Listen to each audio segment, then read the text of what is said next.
प्रश्न पडतो मेंढपाळाचा.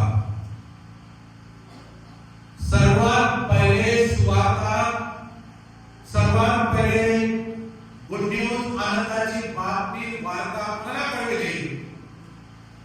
ती साध्या भोळ्या मेंढपाळाला. त्या परिसरात, त्या बेथलेहमात पुष्कळ विद्वान, ज्ञानी, पंडित, धर्मगुरू, शास्त्री, परुषी, ज्यांना देवाचे नियम तंतोतंत माहिती आहे, त्या कोणाला कळली नाही. तर सर्वात पहिले येशूच्या जन्माची बातमी मेंढपाळांना कळली. आणि ती का? आपल्याला असा प्रश्न पडला. आम्ही ख्रिस्ती लोक ऍडवेंट संडे पाळतो. फर्स्ट ऍडवेंट संडे, पहिला मेणबत्तीचा रविवार, ऍडवेंट संडे. आणि खरं तर 25 डिसेंबर येण्याच्या आधीचे 4 रविवारच केवळ नव्हे, तर प्रभू येशू ख्रिस्त लवकर येणार आहे दुसऱ्यांदा, त्याची आठवण करून देणारे ऍडवेंट आहे. कारण येशूचा जन्म होऊन तो आला, त्याचं कार्य केलं आणि तो गेला. आता तो दुसऱ्यांदा येणार आहे, आता बालक म्हणून येणार नाही. आणि ऍडवेंट या मेणबत्त्या हे रविवार आम्हाला त्याची आठवण करून देतात. कधी आम्ही असा विचार केला का येशू जेव्हा परत येईल तेव्हा आम्ही काय करत असणार?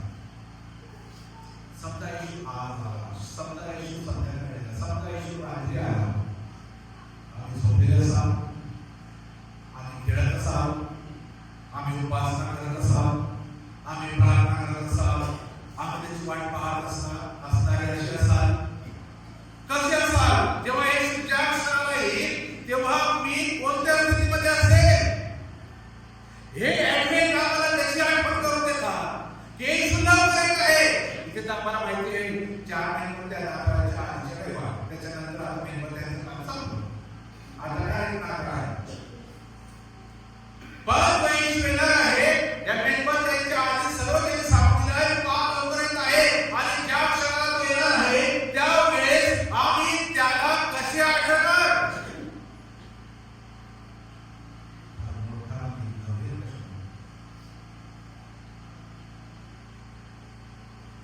ख्रिस्ताच्या पहिल्या आगमनाच्या वेळेस मेंढपाळ कुठे होते? आपण हे सगळं पाहिलं, वाचलं होता.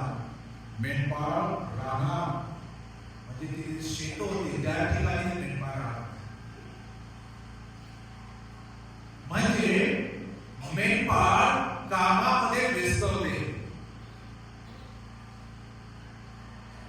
त्यांना दिलेले काम ते मनापासून आणि प्रामाणिक रीतीने पूर्ण करत होते. रात्र आणि दिवस जे काम आहे त्यांचं, ते काम म्हणजे मेंढरांची काळजी घेणं, त्यांचं रक्षण करणं, हरवलेल्या मेंढरं शोधणं, जखमी मेंढरांना मलमपट्टी करणं, हे काम मेंढपाळ शेतात राहून रात्र आणि दिवस करत होतं. किती लोक प्रश्न विचारतात, मेंढपाळच पाहिजे का? मसीहा येण्याची बातमी मेंढपाळच पाहिजे का? पण हे स्वाभाविक आहे, मेंढपाळालाच कळलं. कारण ते दररोज त्याच्या कामामध्ये त्या मेंढरांची काळजी होते. त्या मेंढरांची काळजी घेत होते जे मेंढर त्या मेंढरांची संगोपन करत होते. ते मेंढर जे पाप क्षमेसाठी बली देण्यासाठी तयार ते करत होते.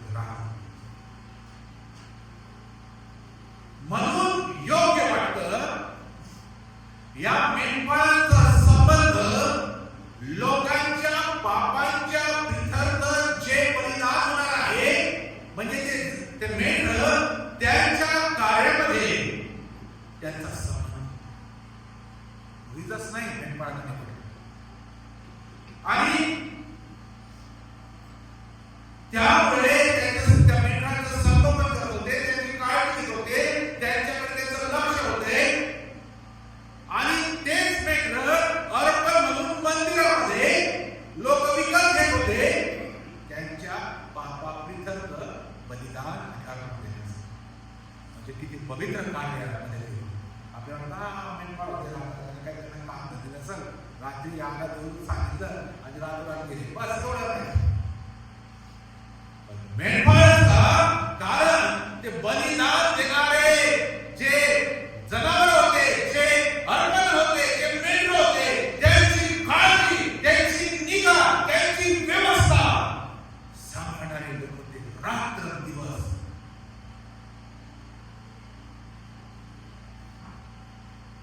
योहान सुसमाचार पहिला अध्याय आणि 29 वचन.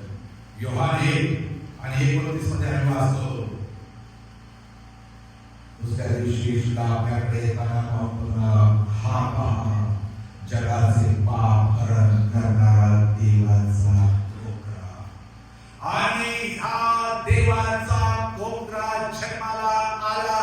आता सर्व जगाचे पाप हरण करणारा, सर्व जगाच्या लोकांच्या पापाच्या प्रीत्यर्थ बली देणारा, अर्पण देणारा, देवासाठी देवा पुढे आपल्या सर्वांसाठी त्याचं पवित्र रक्त सांडणारा हा कोकरा आहे. आणि म्हणून या कोकऱ्यासाठी, त्याला भेटण्यासाठी हे दुसरे कोकऱ्याचे सांभाळ करत आहे. बली अर्पणाचं जे माध्यम आहे त्यांना ती वाट वापरली सांगणार.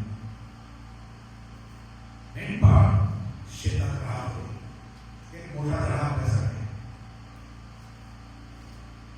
आम्ही प्रभू येशू ख्रिस्ताच्या पहिल्या जन्माची वाट पाहत नाही. आम्ही प्रभू येशू ख्रिस्ताच्या दुसऱ्या येण्याची वाट पाहत आहोत. पहिल्या येण्याची वाट ते पाहत आहेत इस्रायलमध्ये यहूदी. आम्ही नाही, आम्ही दुसऱ्या येण्याची वाट पाहत आहोत. आणि म्हणून त्याचं पुनरागमन होईल तेव्हा आम्ही शेतात त्याला दिसू. पहिल्या आगमनाच्या वेळेस मेंढपाळ मेंढरांची राखण करत शेतामध्ये भरण्यामध्ये होते. प्रभू येशू ख्रिस्त दुसऱ्यांदा येईल तेव्हा आम्ही देखील त्याच्या शेतामध्ये, आम्ही असलेले त्याच्या कार्यामध्ये, त्याच्या सेवेमध्ये असलेले आम्ही त्याला आढळणं गरजेचे आहे.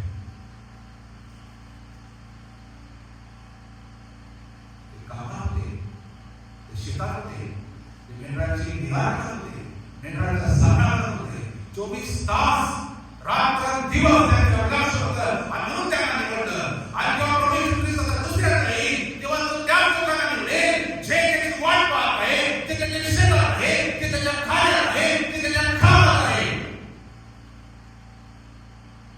मग त्या दिवशी वर्तमान 9 अध्याय, मत्ती 9 आणि 35 ते 38 मध्ये आम्ही वाचतो. मत्ती 9 35 ते 38 मध्ये, नंतर येशू त्याच्या सभासदांना शिकवेल, त्याच्या सभासदांना शिकवेल, राजाच्या सुवार्तेची घोषणा करेल आणि सर्व प्रकारचे रोग, सर्व प्रकारची दुःखी बरी करेल. नगरातून गावातून फिरत होता तेव्हा लोक समुदायांना पाहून त्यांचा त्याला कळवळा. कारण मेंढपाळ नसलेल्या मेंढरांसारखे ते गांजलेले व पांगलेले होते. तेव्हा तो आपल्या शिष्यांना म्हणाला, पीक फार आहे खरे, पण कामकरी थोडे आहे. याच तो पिकाच्या धन्याने आपल्या कापणीस कामकरी पाठवून द्यावे म्हणून त्याची प्रार्थना करा. एक आजार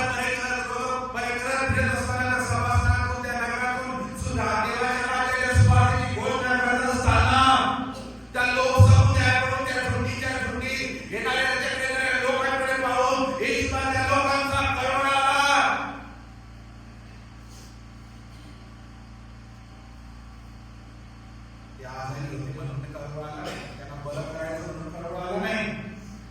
येशूला कळवळ आला, कारण मेंढपाळ नसलेल्या मेंढरांसारखे ते गांजलेले आणि पांगलेले होते. आता आपल्या शिक्षकांकडे म्हणतो आणि त्यांना सांगतो, मी फार आहे पण कामगिरी थोडी आहे आणि म्हणून शेणामध्ये कामगिरी हवी आहे.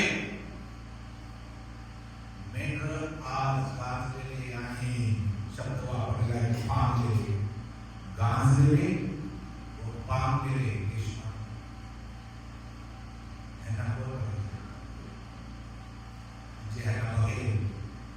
ज्या शेतामध्ये आहे त्यांच्यासाठी जे कामात दिसेल रिकाम केले बसलेले जे कामात आहे येशूनी पण जे काम होते ना त्यांनाच निवडलं शिक्षण काहीतरी मासे करत होते, काहीतरी जगात काम करत होते. असं ऐकलं कोणतरी गप्पा मारत असतात काय करत होते चालले असं म्हटलं का. आणि तेव्हाही जे कामात आहे तेच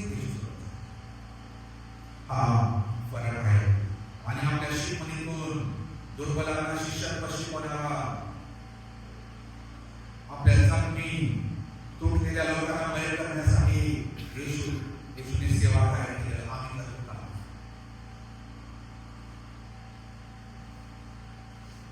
आम्हाला शेतात राहून राहण्यासाठी बोलवलं आहे. मेंढपाळाचं उदाहरण येशू ख्रिस्त त्याच्यासाठी गुड न्यूज देण्यासाठी मेंढपाळांना निवडलं. मेंढपाळ येशूच्या जन्माच्या वेळेस मेंढपाळ आपण पाहिलं ते शेतामध्ये राहून काम करत होते. म्हणजे त्यांना दिलेलं काम त्यांच्या परीने बजावत होते, चोख बजावत होते. उष्णताच्या वेळेस उष्णता, थंडीच्या वेळेस थंडी, तरी त्या मेंढरांचं सगळे निगा राखणं, त्यांची काळजी घेणं. आपण बघतो मेंढपाळ कसे राहतात शेतामध्ये राहतात, कसे राहतात, त्यांची राहायची सोय काही बरोबर नाही. आता त्याची सुट्टे घेतात, कोण कधी प्राणी झडप घालेल, स्वतःच आणि मेंढरांचं देखील रक्षण करायचं. आता तरी आता बिबटे जमाले जंगलतोड बिबटे नव्हते, आता बिबटे वाड्या पूर्वी किती असते त्या काळात हिंस्र पशु किती असते. तरी ते त्यांचं काम रात्र दिवस करत होतं. आजच्या नामकरण आहे ख्रिसमस, नाताळ. म्हणजे नाताळ आपण आठवण करून देतो ही नाताळची सुट्टी. पुष्कळांना सुट्टी आहे नाताळाच्या. आम्हाला वाटतं नाताळ आहे, ख्रिसमस आहे, नाताळची सुट्टी आहे का, पाहुणेला सगळे येणार आहे आणि सगळं वातावरण एकदम वेगळं आहे. लोकांची मानसिकता या गोष्टी ऐकायची नाही. लोकांची मानसिकता आनंदाची, उत्साहाची आणि फार वेगळी झालेली असते. या आपापल्या परीने आपापल्या पद्धतीने लोक नाताळ आनंद शोधतात. व्यसनाद्वारे, पार्ट्यांद्वारे जगाला आमचा आनंद दाखवण्याच्या पद्धती फार विचित्र आहे. पण नाताळाची सुट्टी, नाताळाचे दिवस आम्हाला मेंढपाळांपासून काय शिकवतात. ख्रिसमस म्हणजे आम्हाला वाटतं उलट आम्ही करतो, मेंढपाळांच्या उलट आम्ही करतो, देवाच्या इच्छेच्या विरुद्ध आम्ही करतो. आणि नाताळ म्हणजे आम्हाला सुट्टीचे दिवस वाटतात. अरे वा, सुट्टी, हॉलिडे. लेकरांना सुट्टी असते, शाळांना कॉलेजांना सुट्टी असते, काय आनंद आहे, सुट्टीचे दिवस आहे. नाताळ म्हणजे सुट्टीचे दिवस आहे. नाताळ म्हणजे खरेदीचे दिवस आहे, शॉपिंगचे दिवस आहे. नाताळ म्हणजे पार्ट्या करण्याचे दिवस आहे. नाताळ म्हणजे भेटी घाटी देण्याचे दिवस आहे. हा बाजार म्हणजे एक वेगळा आनंद, सजावटीचा आनंद साजरा करण्याचे, नवीन कपडे घेऊन आनंद साजरा करण्याचं माध्यम आहे. नाताळ सोहळा मेंढपाळांनी मला वाटत नाही जेव्हा त्यांना सुवार्ता सांगितली ते काही शॉपिंग मध्ये गेले कपडे नवीन कपडे येशूला भेटायला नवीन कपडे लागले, येशूला भेटायला नवीन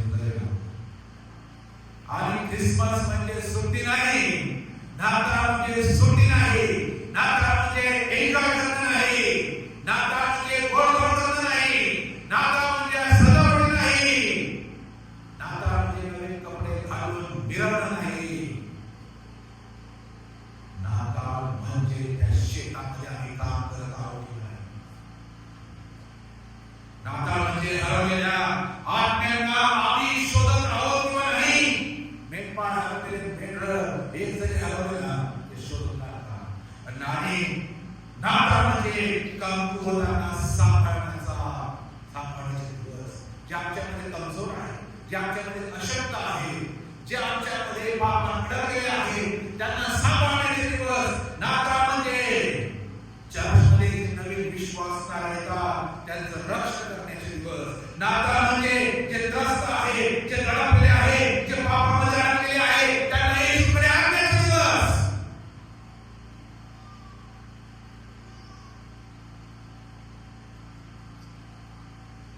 मेंढपाळ पहिली वार्ता ऐकण्यासाठी पात्र होते, कारण ते कामात होते, सेवेत होते आणि प्रामाणिकपणे आपली सेवा करत होते आणि म्हणून त्यांना पहिलीच वार्ता सांगायची. ते जवळपास होते म्हणून देवतांना वाटले यांना त्याला जर कमी वेळ लागेल यांना सांगावं म्हणून सांगितले नाही. त्याच्या मागे हे कारण मेंढपाळच का. हा प्रश्न आम्ही स्वतःला विचारूया. जेव्हा आमचा येशू म्हणत आहे तेव्हा मी मेंढपाळासारखं रात्री दिवस रात्र त्याच्या मेंढरांची काळजी घेत असलेले, त्याच्या शेतात काम करत असलेले दिसणार का.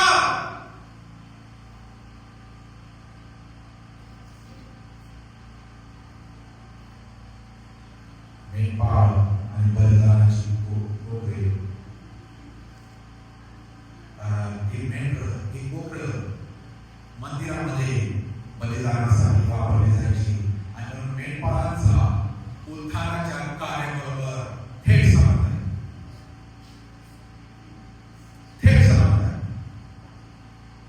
म्हणूनच देवाने त्यांना प्रथम सांगितले दार नावाला जन्मला आहे, जे उद्धाराच्या कार्यात आहे, जे लोकांना वाचण्याच्या कार्यात आहे, जे लोकांना प्रभू येशू ख्रिस्ताच्या बलिदानाचं कार्य समजून सांगत आहे, त्याचं महत्त्व समजून सांगत आहे. आमच्या बलिदानाचा खोकरा आमचा येशू आहे. त्यांची अंतरात सॉफ्ट आहे, पिघळते येशूसाठी त्यांना समजतं, त्यांना समजतं की जाणीव ज्यांना उद्धार काय आहे ना तुम्ही माझ्या खाण्याच्या विचित्र दुर्गंधी येणाऱ्या पापापासून मला उद्धार देण्यास त्याच्या कोणीच लायक नव्हतं, समर्थ नव्हतं. तेव्हा योग्य वेळी माझा प्रभू येशू ख्रिस्त बलिदानाचा नरकीला गेला. तेव्हा हे करायला घडलं. त्याच्या डोळ्याला सुरू शकतो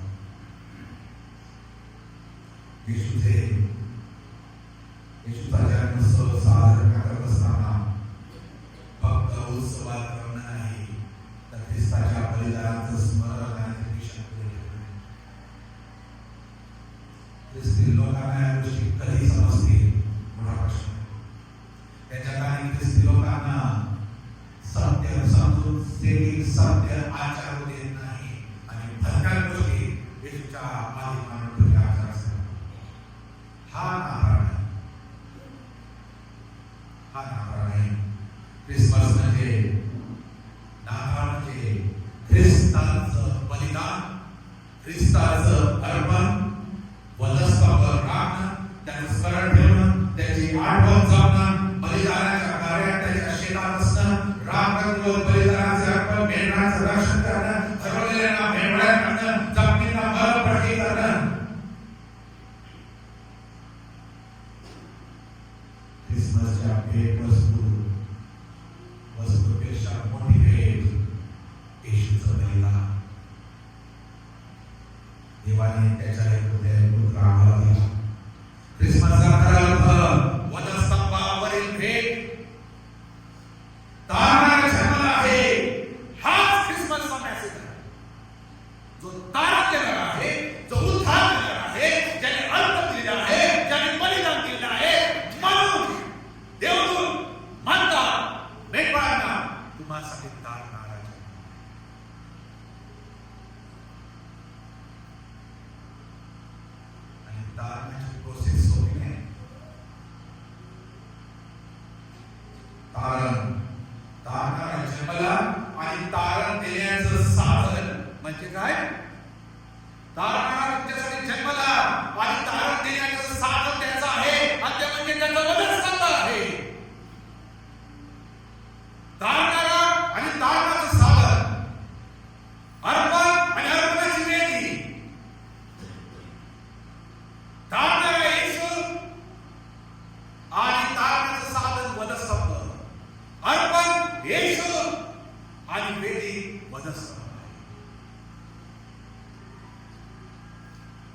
येशूचा जन्म म्हणजे तुमच्यासाठी, माझ्यासाठी, जगासाठी दिलेल्या त्याच्या बलिदानाची आठवण, दुसरं काही नाही. मला असं वाटतं मेंढपाळ जेव्हा त्याला भेटायला आले तेव्हा त्यांच्यासोबत काहीतरी भेटवस्तू त्यांनी नक्की आणलं असतं, मेंढरा आणले असते त्यांचे बछडे पिल्ले आणले असते सोबत. आणि असे आहे की हे असं चित्र आहे, मेंढपाळ त्यांची उत्तम भेटवस्तू त्यांच्या बरोबर घेऊन येशूकडे गेला त्या रात्री. हे असं आहे की हजारो वर्षापासून मोशे घातलेल्या नियमापासून, शास्त्रापासून बली हवनाचं अर्पणाचं कार्य या कोपऱ्यावर होतं, या मेंढरावर होतं. हजारो वर्षापासून मनुष्यांसाठी ठरवले जात होते. त्यांची काही चूक नव्हती, चूक आमची होती. पण आमच्या बदल्यात हे मेंढराने कोकराला दिली गेली.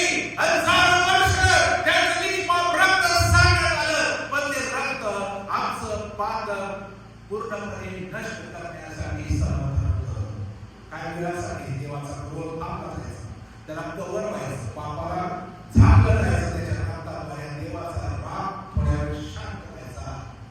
आणि असं आहे, हजारो वर्ष अर्पण देणारे कोकरे मेंढरे हे मेंढपाळ त्यांना आपल्यासोबत घेऊन आता अशा अर्पणाकडे आणत आहे, अशा कोकऱ्याकडे आणत आहे जो येतात आणि सर्वांसाठी अर्पण जाणार आहे.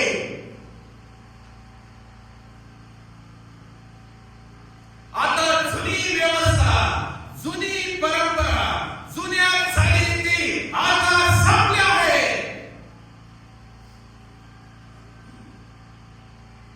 हे चित्र आहे जुनं माध्यम अर्पणाचं. आता नवीन जन्म देवाने दिला आहे, त्याला भेटण्यासाठी आहे. इथे विलाप आलेला आहे आणि आता जुनं संपलं आहे. आम्ही आता त्याच्या अधीन नाही. आता येशूने आमच्यासाठी, सर्वांसाठी एकदाच, आता जेव्हा आम्ही पातळ करतो, तुम्ही पाप करायचं तर ते कोकऱ्या बकऱ्याची अर्पण केल्यानंतर प्रभू देव त्याकडे थोड्या वेळ सांगतील असं आपण म्हटलं चालेल. त्याचा राग शांत व्हायचा आणि जर तुम्ही त्याचा राग शांत करत असेल, अर्पण देऊन त्याला खुश करत असेल, तर त्याच्यासाठी खूप वाईट होतं. लगेच कोण आले नाही का, भरपूर त्याला शिक्षा. पण ते पाप कसं करायचं? आता येशूमुळे जेव्हा मी पाप करतो आणि येशूमुळे क्षमा मागतो, आम्ही तो आपल्या त्याच्या रक्तामध्ये आपल्याला धुवून जातो, तेव्हा ते पाप राहतच नाही. हा फरक आहे. आणि आता जुने अर्पणाचं माध्यम, जुने बलिदानाचं माध्यम, ते कोकरे मेंढरे जसे एकच देवाच्या कोकऱ्याला भेटण्यासाठी तिथे आले आहे आणि तिथे देवाने सर्वांसाठी पाठवलेलं त्याच्या कोकऱ्याची भेट. काय चित्र असतं, काय गंभीरता आहे त्याच्या मागचं.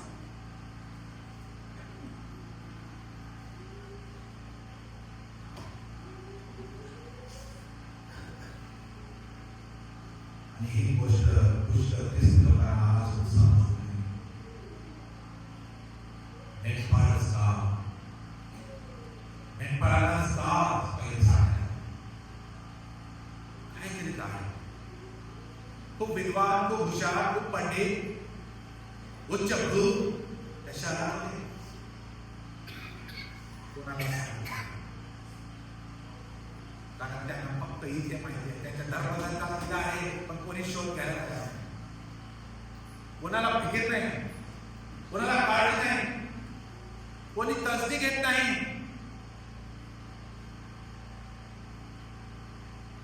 शेतात राहणं, ते शेतात राहत होते. आम्ही पाहतो, आम्ही म्हणता येईल असं त्याप्रमाणे येशू जेव्हा त्या लोकसमुदायाकडे मागतो, तेव्हा त्याला त्या लोकसमुदायाला पाहून येशूला त्यांचा हात वळायतो. मेंढपाळा वाचून भटकणाऱ्या मेंढरांना पाहतो. तो म्हणतो, मी भरपूर आहे पण कामगार थोडे आहे. पीक भरपूर आहे पण कामगार थोडके आहे. मंडळीला देवाचं शेत म्हटलेलं आहे. मंडळीला शेताची उपमा दिली आहे पवित्र शास्त्रात. आणि आम्ही बघतो ही मंडळी देवाचं शेत आहे आणि शेतात कामावर काम करण्याची जबाबदारी देवाने विश्वासाने सोपवलेली आहे. जसं मेंढपाळ शेतात होते, कामत होते, या मंडळी एक शेत आहे आणि त्यामध्ये जे आपण ठेवलेलं आहे त्या प्रत्येकावर जबाबदारी या शेतामध्ये असताना तुम्हाला शेतामध्ये काय ठेवलेलं आहे तर या शेतामध्ये मला काम करायला ठेवलेलं आहे.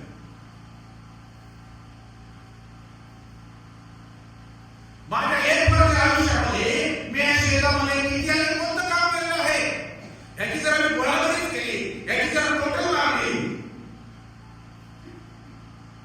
तर काय फिगर मिळेल का? हिशोब चालेल.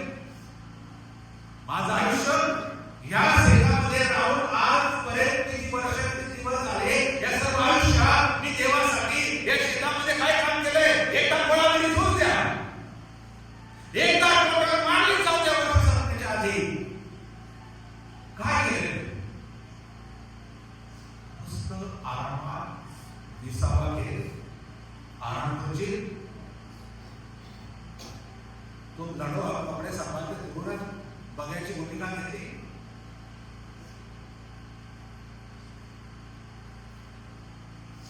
दुरूनच गंमत बघत आहोत. कोण करत आहे करू द्या, कोण करत आहे ते करत आहे, त्यांना स्वप्नेली सेवा ते करत आहे. पण तुम्ही जे सगळ्या शेतामध्ये आहे सर्व काम आहे.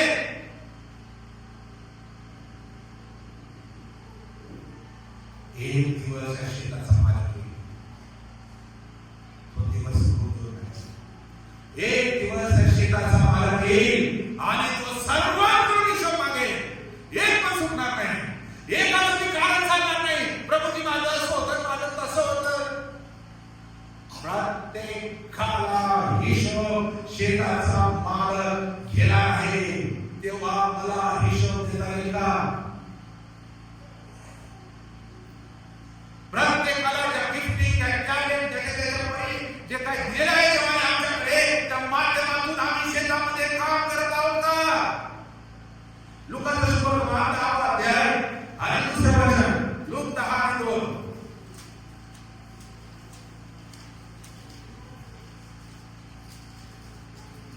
तेव्हा त्याने त्यांना म्हटले, पीक फार कामात आहे परंतु काम करेल थोडे आहे. म्हणून पिकाच्या धन्याने आपल्या पिकासाठी काम करी पाठवावे म्हणून त्याची प्रार्थना करा. खूप काम आहे शेतामध्ये, काम करणारे हात करणे म्हणून प्रार्थना करा. पिकाचा धनी हो हिशोब मागणार आहे. योहान सुवर्तमान त्याचा 21वा अध्याय, योहान 21 आणि त्याची 15 ते 17 वचने आहे. त्यांची न्याय झाल्यावर येशूने शिमोन पेत्राला म्हटले, योहानाच्या पुत्रा शिमोना, ह्यांच्यापेक्षा तू माझ्यावर अधिक प्रीती करतोस काय? तो त्याला म्हणाला, होय प्रभू, आपल्यावर मी प्रेम करतो, या आपल्याला ठाऊक आहे. त्याने त्याला म्हटले, माझी पोकळी चाल. पुन्हा दुसऱ्यांदा त्याला म्हणाला, म्हणजे येशू म्हणाला, योहानाच्या पुत्रा शिमोना, माझ्यावर प्रीती करतोस काय? तो त्याला म्हणाला, होय प्रभू, मी आपल्यावर प्रेम करतो, हे आपल्याला ठाऊक आहे. त्याने त्याला म्हटले, माझी मेंढरे पाळ. तिसऱ्यांदा त्याला म्हणाला, योहानाच्या पुत्रा शिमोना, माझ्यावर प्रेम करतोस काय? माझ्यावर प्रेम करतोस काय? असे तिसऱ्यांदा त्याला म्हटले. म्हणून पेत्र दुःखी होऊन त्याला म्हणाला, प्रभू, आपल्याला सर्व ठाऊक आहे, मी आपल्यावर प्रेम करतो, हे आपण ओळखले आहे. येशू त्याला म्हटले, माझी मेंढरे चाल.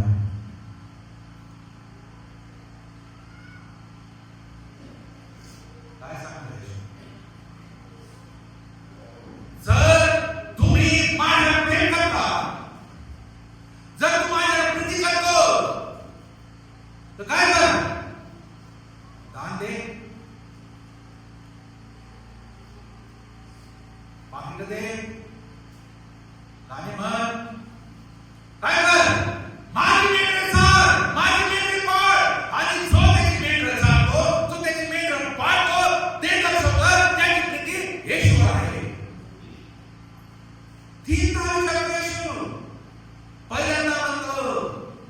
म्हणाला, तू माझ्यावर प्रेम करतोस का? बोलतो, प्रभूजी मी तुमच्यावर प्रेम करतो, आपल्याला ठाऊक आहे. येशू म्हणतो, माझ्या मेंढराचा. आता झालं नव्हतं, पण येशू म्हणतो, दुसऱ्या म्हणतो 16 वर्षात, योहानाच्या पुत्राशी म्हणा, माझ्यावर प्रेम करतोस का?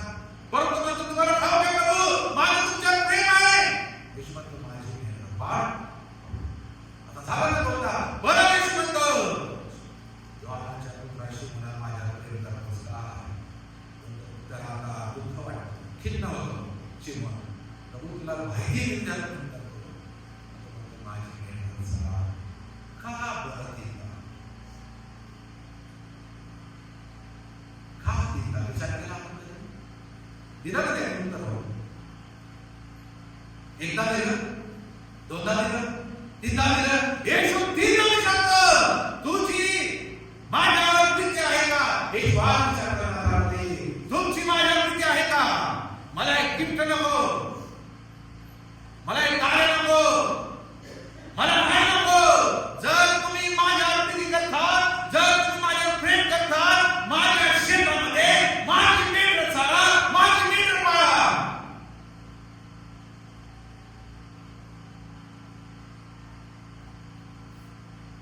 तिसरा अध्याय,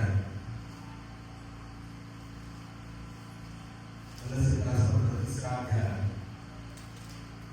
त्याची 22 ते 24 वर्ष.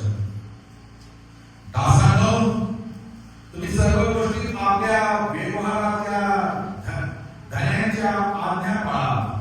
माणसांना संतोष देणाऱ्या नोकरांसारखे तोंड देण्याच्या चाकरी नका, तर सारस मनाने प्रभूची भीती बाळगून पाळा. आणि जे काही तुम्ही करता ते माणसांसाठी म्हणून करू नका, तर प्रभूसाठी म्हणून जीवे भावी करा. प्रभूपासून बदलून प्रतिफळ तुम्हाला मिळेल, तुम्हाला माहित आहे. प्रभू ख्रिस्ताची चाकरी घरी चला.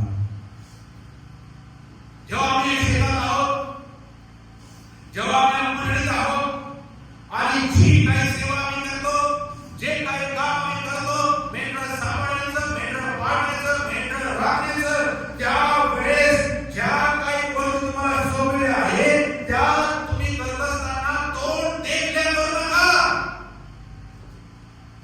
हा माझा, तो तुझा, तो जवळचा, असं काम करू नका.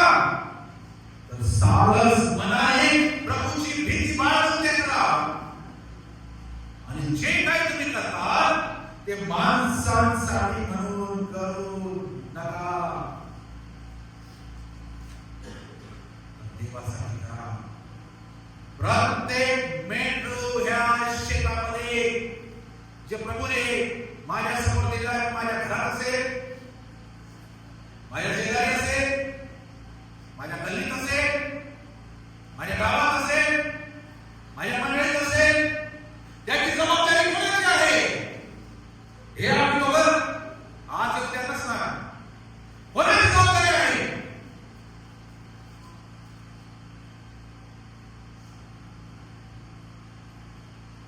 ही गोष्ट वाटते तेवढी सोपी नाही, हिशोब आपला द्यायचा नाही. जर एखादं दुर्बल मेंढरू आमच्यामध्ये आहे, जे व्यसनात राहिलेलं आहे, पापात राहिलेलं आहे, ते सोडू शकत नाही, त्याच्यामध्ये तेवढी शक्ती नाही, स्वतःच्या बंधनातून, त्या चेन्स मधून, त्या दोऱ्याने बांधलेल्या सेकंडी बंधनातून तोडण्याची ताकद त्यांच्या भावामध्ये आली नाही. तरी जबाबदारी कोणाची आहे? आम्हाला त्यांना पकडायची आहे. या क्षेत्रामध्ये ते प्रत्येक मेंढरू एखादा जखमी आहे, सैतानाने मारलेला आहे. उत्तम शब्दाचं उदाहरण देऊ, त्याला जखमी मेंढराला मलमपट्टी करण्याची जबाबदारी कोणाची आहे? तो मेंढपाळ गमत बघेल, त्याचं फार होते. मेंढपाळ आपल्या मांडीत त्या मेंढराला घेतो, स्वच्छ करते सगळं, त्याला ते पाणी मलमपट्टी जे काही साधन आहे ते बांधतो. आणि जे मेंढरू जखमी असतं त्याची इतर मेंढरांपेक्षा जास्त काळजी घेते. जी काळजी इतरांची घेतली जाते, जे हट्टेकट्टे आहे, धष्टपुष्ट आहे, त्यांच्यापेक्षा जो जखमी आहे त्याची काळजी जास्त घेतली जाते की नाही? मग अशा जखमी ज्या आमच्या भोवतीची मेंढरं आहे त्यांना आमच्या जास्त प्रेमाची गरज आहे, त्यांना जास्त लक्ष देण्याची गरज आहे, त्यांना जास्त कौटाळण्याची गरज आहे, त्यांना मलमपट्टी बांधण्याची गरज आहे. आम्ही त्यांना धडकावून देतो गेल्याचा माय. मग हा ईश्वर बोलते तोंड देखील काम करू नका. आम्हाला जवळचा दूरचा त्याचा बघून घे. शेतामध्ये आम्ही आहोत, प्रत्येकाची जबाबदारी आहे. जे धष्टपुष्ट आहे म्हणजे ज्यांना देवाचे वचन समजत आहे, ज्यांना जबाबदारी समजत आहे, जबाबदारी पावणारे लोक देवाला आवडतात आणि म्हणून ते जबाबदारीने आपली मेंढरं रानामध्ये शेतामध्ये सांभाळत होते. त्यांना सुद्धा सांगितले, इतरांना सांगितले नाही. आणि आज या मोठ्या युगामध्ये या आजच्या जगामध्ये आज ही जबाबदारी आमच्यावर आहे. आम्ही शेतामध्ये आपण त्यासाठी ठेवलं आहे. आज मेंढरं अंधळ्यासारखे कोणाच्या मागे निघून चालले आहे. कोणी प्रार्थनेच्या भूलतापाने त्याच्या मागे निघून चालले, कोणी भविष्याच्या भूलतापाने त्याच्या मागे निघून चालले, कोणी आरोग्य दान आहे माझ्याकडे प्रार्थना करतो त्याच्या मागे लाईन लावले मेंढरांनी आणि नंतर ते त्यांना कापतात. यांना योग्य मार्ग दाखवणाऱ्या जखमींना परत आणण्याची जबाबदारी आम्हा प्रत्येकावर आहे. केवळ आमच्या दोघांवर नाही, प्रत्येकावर आहे. आणि त्यांच्यासाठी स्वामी सांगितले आहे. जड आहे ज्या आर्थिक बोजा खाली दाबलेले आहे बिचारे, त्या आर्थिक बोज इतकं जड असतं ना, निघता येत सगळा मोठा दगड हातावर आहे, निघता येत नाही. आणि एक आर्थिक बोज सॉल्व्ह करण्यासाठी दुसऱ्या आर्थिक खड्डे पदार्थ दुसऱ्याकडे हात पसरावा लागतात. अशी मेंढरं आमच्या समाजामध्ये आहे. त्यांना कोण सोडते? 920-25 लोक आहेत बाहेर तरी त्यांना सोडा. जे आज आहे मंडळी इथे नाही, कुठे तरी अडचणीत आहे, कुठे तरी अडचणीत आहे. आणि जे आम्ही आहोत आम्हाला त्यांना त्यांची जबाबदारी आमच्यावर सोपवलेली आहे. बाळाची आणि हाऊस विजिट तरी या वर्षा लावू नका. संडे स्कूल टीचर त्या आमची लेकरांना शिकवत या वर्षा लावू नका. तरुण संघाचा आपल्याचे काहीतरी गाणे शिकवत आणि काहीतरी नाटक शिकवत आणि नाटकात आम्ही नाचून जाऊ या वर्षा लावू नका.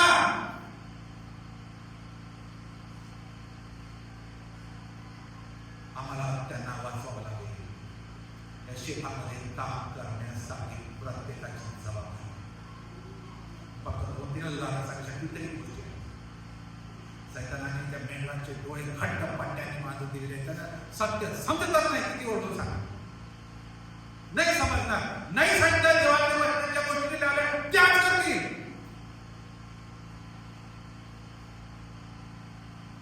आणि म्हणून मेंढपाळ नुसते त्यांना चांगलं गवत खायला देत नाही. वेळ पडली ना त्यांना 2 रट्टे जातात. त्यांना वाचवण्यासाठी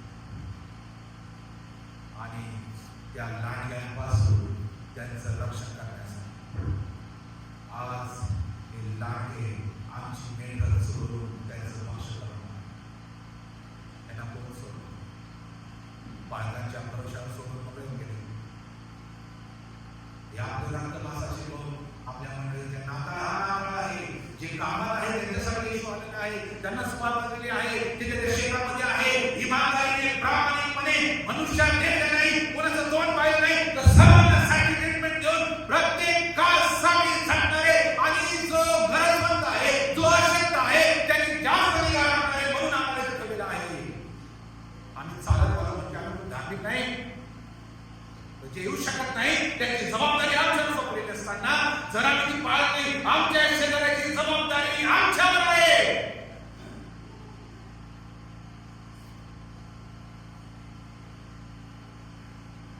ठीक आहे, आज नसेल आपण ती जबाबदारी उचलत, पण त्या दिवशी जेव्हा शेताचा माल येईल, जेव्हा पिकाचा धनी येईल, तेव्हा उत्तर नाही आमच्याकडे, टोटल नाही, हिशोब जोडणार नाही.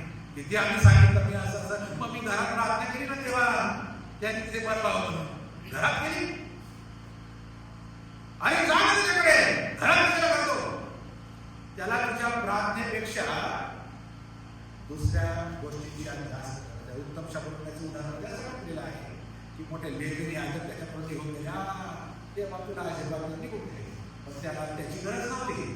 त्याला मलमपट्टी करून त्याला उतार शाळेत नेण्याची गरज होती. आमच्या समोर दिसणाऱ्या प्रत्येक अशक्त जगती मेट्रोची जबाबदारी जो बघतो त्याची आहे. नाता तेव्हाच नाता एखाद्या वेळेस म्हटलं, मला आठवत नाही, त्या नाताची सुरुवात आपले जे बरोबर पदार्थ बनवत आहे ते पहिले त्यांच्याकडे पाठ टाकावा ज्यांच्याशी माझे संबंध तुटले. आठवत असेल आपल्याला बोलतो अजूनही सांगितलेले नाही. काही दिवस बाकी आहे. 2025 साल संपण्यासाठी प्रयत्न. ही गंमत नाही, ही मजा नाही, सिरियस आहे. कारण तुम्हाला लवकरच आम्ही मेणबत्त्याच पेटवत राहतो आणि तो त्याच्या आधी होत नाही. जबाबदारी आमच्या आहे. आज मोठी धोके आहे आमच्याकडे. मेणपाट त्यांना देवदूताने संदेश पाठविला, कारण ते जागृत होते, ते जबाबदार होते, ते नम्र होते, ते सेवक होते. आजचे धोके आहे ख्रिसमसचा व्यापारीकरण केलेला आहे. आर्थिक सुस्ती आहे, पद्धती आहे, राग नाही, सादरीकरण आहे, सेवाभाव नाही, भेटवस्तू आहे, पण ईश्वराकडे साधन नाही.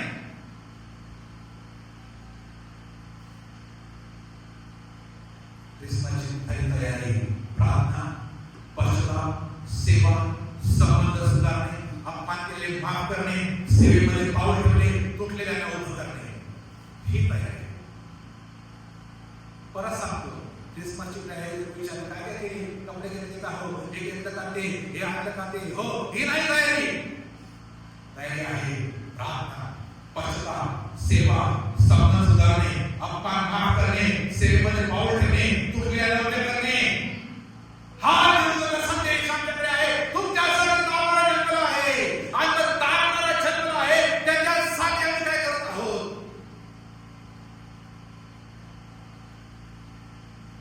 तुटलेले संबंध सुधारले, जे सुधारतील त्यांनी नाताला साजरा केला. त्यांना देव म्हणाले खरंच माझ्याकडे. आणि मग येशू म्हणतो, जो तुझा भाऊ ज्याच्याकडे तू अपराध केला आहे तो दिसतो त्याला तो क्षमा करत नाही, तर पुन्हा त्याला कसं काय करत? जशी माझ्या आपल्याची क्षमा करते तू पाहिजे. जोपर्यंत दिसतो त्याची क्षमा करू शकत नाही, त्याच्याशी माझे तुटलेले संबंध मी जोडू शकत नाही, तर हा नाता नाही, हा नाता फक्त औपचारिकता आहे. आणि नाताची तयारी ही आहे. बघा, एक गोष्ट सांगतो, हे लाईटी, हे खाणं पिणं थोडा आनंदी वाटतं. शुगर वाटते तुला, पण जेव्हा अंतःकरणात एखाद्याला क्षमा केली आणि एखाद्या संधी तुटलेले संबंध जेव्हा जोडतात, एखाद्या व्यक्तीशी जेव्हा बोलत नाही, महिने झाले, वर्ष झाली, तेव्हा मी त्याच्याशी जेव्हा चांगले संबंध सुधारतो, जेव्हा त्याच्याशी बोलायला लागतो, तेव्हा जो आनंद होतो मला अनुभवला कधी तो आनंद सर्वात असतो, सॅटिस्फाईड असतो, तृप्त करणारा असतो. एक काळाच्या बंधुशी तासोतास गोष्टी करायचो, त्या महिन्याची तासोतास आणि काहीतरी झालं आणि आता आम्ही बोलत नाही, आमच्याकडे दुरावा झाला, आता आम्ही संबंध तुटले, पण जेव्हा आम्ही संबंध परत प्रस्थापित करतो त्याचा सारा आनंद नाही. आई म्हणून म्हणतो, जेव्हा तुम्ही दान करण्यासाठी मंदिरात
मंडळीमध्ये काम करा, फक्त उपस्थिती नव्हे सहभागी करा. 5 पंच काम करतील आणि आम्ही आमची घरी निघून जाऊ हे नाही. हे पुढे गेलेलं आहे बायबलमध्ये. पंच काम करतील. कोण पंच? त्या पंचांवर आमचं स्वर्गात जाणार डिपेंड नाही. कोणता अध्यक्ष कोणता पंच आपल्याला स्वर्गात देऊ शकत नाही. तर मंडळीमध्ये आणि क्षेत्रामध्ये जर आहे तर आपण काम करावं लागेल आणि कामगार बनावं लागेल. फक्त इथे उपस्थित रहिवारी राहून फायदा नाही. ही सेवा नाही, हे काम नाही. जर तुम्ही एखाद्याच्या हाताखाली कामाला असाल आणि आठवड्याला रविवारी फक्त जाईल 2-4 तास आणि मजुरी मागे घेत राहतो. रोज कामाला जावं लागेल. या क्षेत्रात रोज काम करायचं आहे आणि ज्या लिस्ट सांगितल्या ते काम मला करायचं आहे आणि ते काम पूर्वपेक्षित करत आहे. तुटलेले संबंध नीट करायचे आणि जे मेट्राशक्त आहे, सत्य आहे, अंधकारात आहे, काट्यामध्ये आहे, त्यांना परत आणायचं काम. जगामध्ये कामगार बना, हे शिकायचं कामगार बना. जे गिफ्ट, जे टॅलेंट मला दिले आहे, संघटनाची सेवा दिली जा घरी, त्याचे संबंध तुटलेले आहेत. जा भांडण पहिला त्याला सांगताय बरोबर नाही. प्रेमाने प्रीती राखून बंधुत्वाने कमी आलो. हे काम आहे. कोण करेल? आम्ही नाही करणार तर कोण करेल? पाळण्यावर अवलंबून बसा करणार नाही. प्रत्येक काम करून आयुष्य घ्यायचं आहे. युवा पिढीचं रक्षण करा. पुढे हे मोठा बोलण्यासाठी पुढे सैतानाची जाळी सर्वप्रथम तरुणांवर पडते. वासना, व्यसन, ताण अशी भिंत टाकलेली आहे. कोण सोडवलं? इतकं काम आहे मंडळीमध्ये. कोण करणार? हरवलेल्यांना परत आणा. नाताळासाठी साथी नाही, हरवलेल्यांना परत आणा. कारण ते हरवले होते त्यांना शोधण्यासाठी देवाने समुद्र दिला. नाताळासाठी सामचे सांगण्याची दुसरी संधी नाही. हरवलेल्यांना परत आणा. देवाचा संदेश ऐकण्यासाठी पात्र होऊया, म्हणजे नम्र होऊया, सेवा करूया आणि जागृत राहूया. जागे मेंढपाळ झोपलेले, मेंढपाळ जागे. शेवटला सांगतो, येशूला भेटल्यानंतर मेंढपाळ कसे गेले? काय वाचलं? लोक 2:20 मध्ये कसे गेले?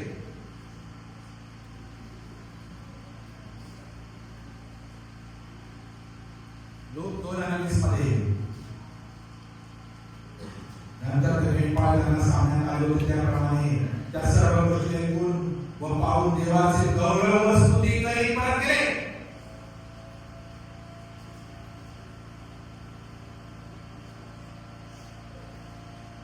मेंढपाळ येशूकडे गेले. जे सांगितलं ते त्यांनी त्या 8 जणांना दिलं. त्या बरोबर सोबतीने पार पाडल्या. जे देवदूतांनी त्यांना सांगितलं ते गोष्टी बरोबर त्यांनी केलं. पण देवदूतांनी असं सांगितलं नव्हतं. जेव्हा त्या बाळाला पाहून जेव्हा येशूला भेटला तेव्हा एखादा स्तुती करत आणि असं बोलले का बोल वाचला आपण. मग यांनी काय येशूला भेटल्यानंतर परतीच्या प्रवासामध्ये कसे चाललेले आहे? देवाची महिमा बोलली, स्तुती करीत रिटर्न जाताना फरक बघा. जो व्यक्ती येशूला भेटायला येतो, ज्या खरेदीने येशू समजतो, ज्याला येशू दिसतो, ज्याला येशू काय होते समजतो, तो जाताना त्याची भेट झाल्यानंतर तो जाताना स्तुती करत आहे. ज्या सुट्या चाळ्या निंद्या करत बघा नाही, त्यांना येशू समजला नाही. चर्च सुटल्यानंतर आमच्या घराकडे परत जात असताना, आमच्या कामाकडे परत जात असताना आमचं हृदय ओतप्रोत स्तुतीने भरून वाहणार. ते येशूला भेटल्या गप्प राहू शकत नव्हते. येशूला घरातील एखादा व्यक्ती भेटतो, त्याचं प्रेम जाणतो, त्याला ते समजतं, तेव्हा तो व्यक्ती स्तुती, गीत, आराधना आपोआप त्याच्यात जाऊ लागते. देवदूतांनी त्यांना सांगितलं नाही तुम्ही नाचा, तुम्ही गा, तुम्ही स्तुती करा. ते गप्प राहू शकत नाही. आता गप्प राहू शकत नाही. आम्ही तर भेटायला आले गप्प राहतो. भेटून गेल्यावर तुम्ही परत मेंढपाळ परत दिले. त्यांची नोकरी बदलली नाही.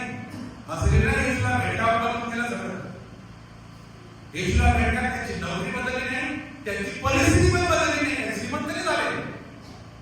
त्याकडे तंबूमध्ये राहण्याची घरं आरसीची झाली नाही. जिथे होते तिथेच गेले. त्यांची नोकरी बदलली नाही, त्यांची परिस्थिती बदलली नाही, त्यांची अंतर्गत बदलली. आमची परिस्थिती बदलत नाही म्हणून आम्ही स्तुती आराधना प्रार्थना करत नाही. येशूचा खरा अनुभव आपले ठिकाण लगेच बदलत नाही, पण येशू आमचे हृदय कायमचे बदलतो. जे ग्रीक शब्द इथे वापरलेले आहे महिमा, देवाची महिमा म्हणजे डोक्सा, म्हणजे देवाचे मूल्य जाहीर केले. तो ग्रीक शब्द एकशे वापरला आहे डोक्सा म्हणजे महिमा, देवाचे मूल्य, देवाची किंमत जाहीर केली. बघा स्तुतीमध्ये देवाची किंमत आम्हाला सांगायला लागेल. आणि देवाची महिमा केल्यानंतर ऐलिओ म्हणजे स्तुती, उघडपणे प्रशंसा. एक देवाचं मूल्य जाहीर केलं स्तुतीमध्ये, महिमेमध्ये आणि स्तुतीमध्ये उघडपणे प्रशंसा केली. फक्त आतून नाही, मनात नाही,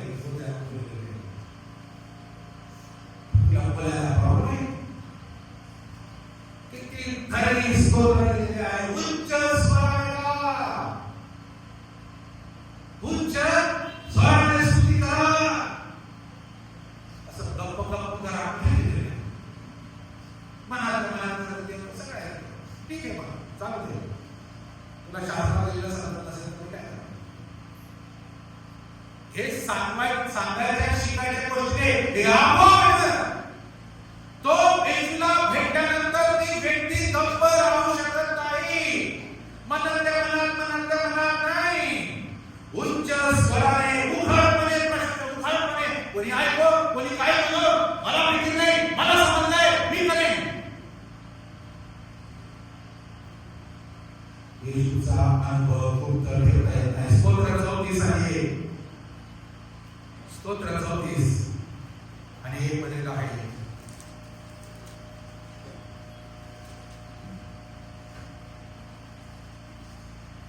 परमेश्वराचा धन्यवाद मी सर्वदा करेन. माझ्या मुखात त्याचे स्तवन सतत असेल, सतत कंटिन्युअसली, सतत एकसारखे अखंड.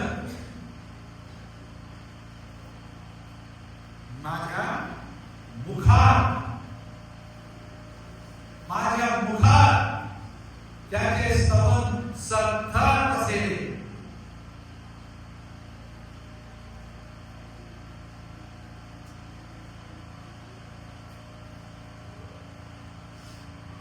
जेव्हा येशू आपल्याला समजतो तेव्हा स्तुती दाखवता येत नाही. यहोशू म्हणतो 21 मध्ये परमेश्वराने दिलेल्या कोणत्याही वचनाला अपयश आले नाही. जे जे देव बोललो ते करतो. आणि मला यहोशूला स्तुती दाखवता येत नाही. आणि येशूला भेटण्यास स्तुती नैसर्गिक प्रक्रिया आहे. नैसर्गिक खऱ्याने येशू समजतो. जिथे स्तुती नाही तिथे भेट मोठी आणि वरवरची असते. तो स्तुती करत नाही, त्याची त्याला भेट झालेली नाही, मोठी आहे आणि वरवरची आहे. स्तुती करणारा विचार येशूला खरंच भेट द्यायची, तो स्तुती थांबवू शकत नाही. आणि त्याची स्तुती आपण त्याची साक्ष बनते. मेंढपाळाने उपदेश केले, येशूला भेटल्यानंतर त्या उपदेश साक्ष दिले नाही, ते स्तुती करत गेले. स्तुती करत गेले, त्याच्यामध्ये उपदेश केला नसेल, सावधान येत नसेल, काय करायचं, पण ते स्तुती करत आहे. स्तुतीने साक्ष दिली. स्तुती चालती बोलती साक्ष आहे. आमची आराधना चालती बोलती साक्ष आहे. आणि हाच फरक आहे येशूला ओळख करण्यामध्ये आणि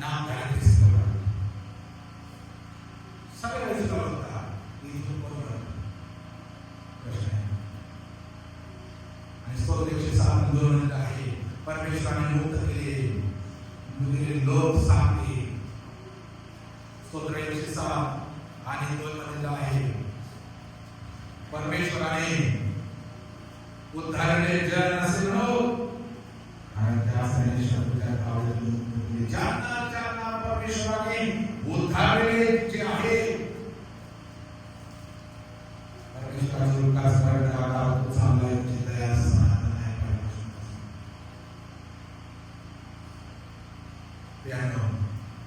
या तो त्याच्या स्तुतीमध्ये वास करणारा देव आहे. परमेश्वराचा उपकार आम्ही कधी विसरू नये. तर आजचा धोका चंद्रकायने प्रस्तुती न करणे हा फार मोठा धोका आहे. मेंढपाळ परत गेले, प्रस्तुती थांबली नाही. आपली स्तुती घरात, कामावर, अडचणीच्या वेळेस खूप बसल्यामुळे थांबून सांगत नाही, पण जिथे आहे तिथे सर्व स्थितीमध्ये त्याचे उपकार मला असलेला आहे. स्तुती थांबू शकत नाही.